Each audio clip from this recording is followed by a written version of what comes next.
Shingeki no Kyojin est un animé qui raconte l'histoire de survivants de l'humanité barricadés dans une cité forteresse pour échapper à des titans mangeurs d'hommes. Eren Yeager, témoin de la mort de sa mère, n'a qu'un seul rêve, entrer dans le bâton d'exploration pour les tuer jusqu'au dernier. Salut tout le monde, j'espère que vous allez bien. Dans cette vidéo, je vais vous donner mon avis sur SNK.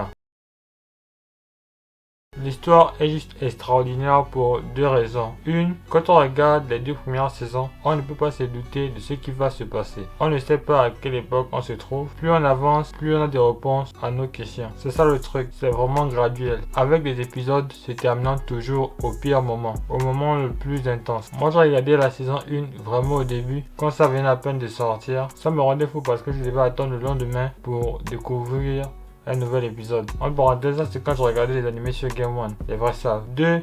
L'histoire a été bien réfléchie. C'est compliqué mais logique. Tout est clair et bien expliqué. Ils sont allés jusqu'à créer une mythologie avec des titans et tout. C'est dans la saison 5 qu'on comprend tout. Ce qui m'a le plus choqué, c'est quand on apprend que c'est Eren qui a poussé son père à dévorer celle qui possédait l'axe grâce au pouvoir du titan assaillant. Parce que ce titan peut voyager à travers le temps. Ou un truc comme ça. Je ne sais pas comment les scénaristes ont fait pour imaginer un truc comme ça. Et il y avait déjà des petits indices dans les saisons précédentes. Notamment quand la chouette a prononcé le nom de Armin et Mikasa alors qu'il n'était pas encore né et qu'il ne le connaissait pas. Le seul animé que je connais qui a une histoire aussi grande, originale et complexe, c'est Fullmetal Alchemist Brotherhood. Ils ont fait un énorme travail sur les personnages parce qu'ils ont tous des styles originaux. De Connie à Sacha, en passant par Jean, même les personnages secondaires sont bien travaillés. C'est aussi pour ça qu'on se sentait touché quand un personnage se faisait tuer. Je pense notamment à Marco dans la saison 1 ou à tous les membres du commando Levi. L'animation est de qualité, les openings dépassent à chaque fois les limites. On se dit qu'ils ne peuvent pas faire mieux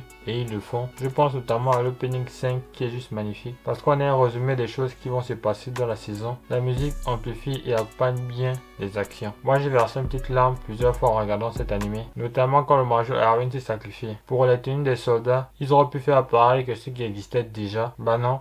Ils ont designé des tenues originales qui participent aussi au succès de l'anime. Les logos de chaque bataillon et des murs sont magnifiques. Par contre, je n'ai pas aimé la fin parce que je l'ai trouvé triste. Eren est devenu le méchant. Or, Eren c'est vraiment mon personnage préféré. Moi je suis un peu d'accord avec sa philosophie. Après je pense qu'ils auraient pu trouver un entre-deux du style un avertissement parce que là la fin est vraiment triste. Mettez-moi en commentaire ce que vous avez pensé de l'anime. Merci d'avoir regardé la vidéo. Abonnez-vous, ça fait toujours plaisir. Et je vous dis à bientôt pour une nouvelle vidéo. Jane. Vous n'avez ni le temps, ni les compétences de vous occuper du montage de vos vidéos YouTube ou réels TikTok?